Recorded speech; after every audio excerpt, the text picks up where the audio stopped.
I'm here for many reasons, and one of those reasons are the patients that are diagnosed with prostate cancer and their families and their children and their children's children.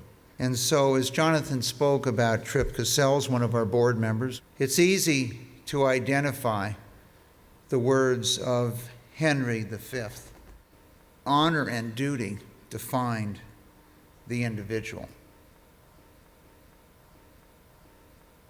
And when you think about an individual, it's not just that person, it's all the people that they influence. And I'd like just to take, before I go on, just a couple minutes to show you a couple pictures of Trip.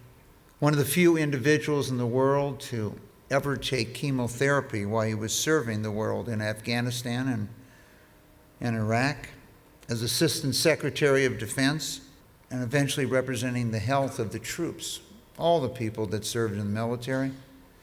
Turning around Walter Reed when there was a challenge again. But more than anything, I want to make sure we have dedicated this 19th retreat to the patient and what that patient has done to move science along, no different than a soldier or someone else that serves their country. If we look at the clinical trials that Trip participated in, many of the companies that you'll interact with during these 2 or 3 days, whether it's Medivation or Amgen or Exelixis, etc., or Novartis, he was in clinical trials for every one of those drugs. And so service is defined in many different ways. For Trip, he served the country after he was diagnosed with advanced cancer. He served the United States and the world in Iraq, taking care of injured soldiers in more than one tour of duty, and he served again in Afghanistan. But in dedicating this 19th retreat to the patient, our focus is not just Trip, but every other individual, in many cases who went into clinical trials with a high probability it might not save their life, but it might save someone else at another point in time. And that's what service in many ways is defined as. As a board member, he gave us enormous perspective since he was a great scientist himself. Had a great sense of humor,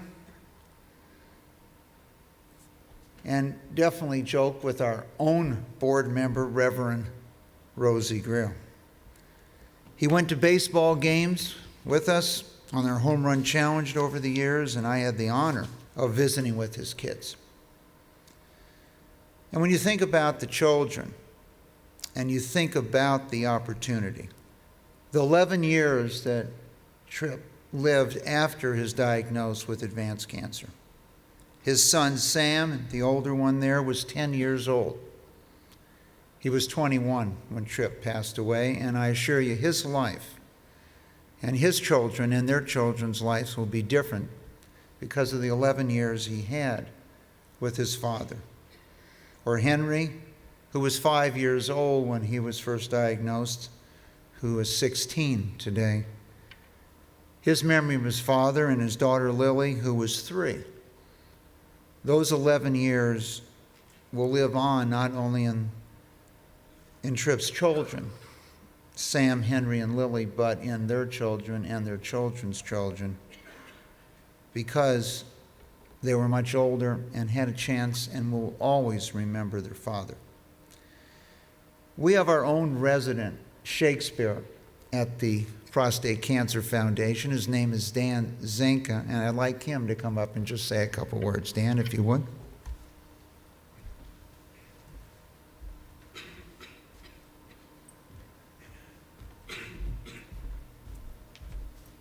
Thank you, Mike. There are certainly people in this room who knew Trip longer than I did.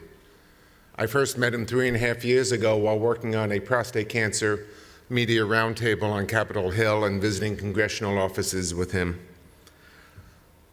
But in a very short time, we bonded in cancer and the cause. We were members of the Brotherhood. And immediately I knew I had a very remarkable friend.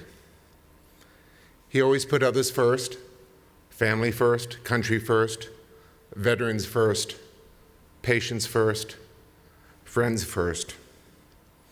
Every time I met him, it was a challenge to say, "Trip, how are you doing?" He'd be asking me. Yes, we technically both had advanced disease, but you can't compare Trip's case to my case. Yet he was asking me. One time when I finally had a chance to say, "Trip, where do you find the strength, the wherewithal for not one, not two, not three, not four, but 5 or 6 clinical trials?" He stopped, he smiled, gave me that big grin of his and said, "Dan, I'm blazing trails for you." And I laughed nervously and I said, "Trip, stop blazing trails, you've done enough." And I said, "No matter how fond I am of you, there are some trails I refuse to go down with you." He was more than a friend, he was a mentor. He taught me how to dance with this disease, how to take the journey with grace and dignity. And when I last saw him in Washington, D.C. last month, it was for the celebration of science. We were scheduled to have a men's retreat at his house with 12 patients and survivors and film a documentary. He was hospitalized a week before, and I was already making plans for an alternate location for this. But my colleague, Mark, walked into the office and said, "I just spoke to his wife, Roxanne, and Trip says, we will do this for the patients, we will do this for Dan."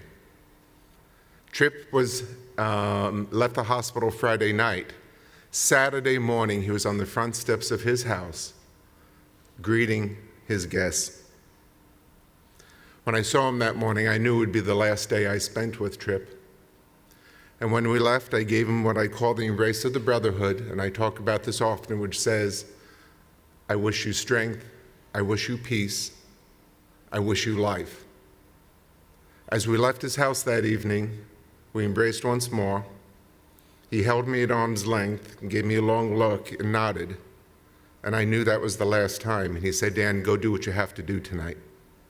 I turned around and quietly revised that embrace and that prayer and said, "I wish you strength and I wish you peace." The day I learned Trip passed, I sat down to write a blog entry in tribute of Trip.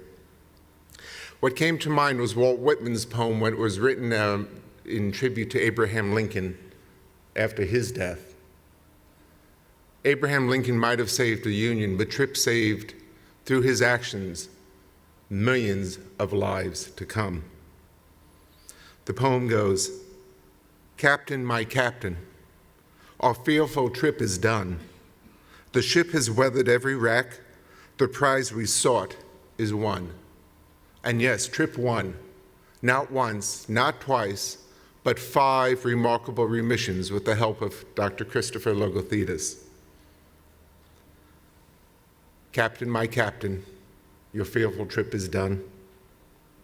Thank you for everything you've done, and you've earned your peace. Thank you, Mike.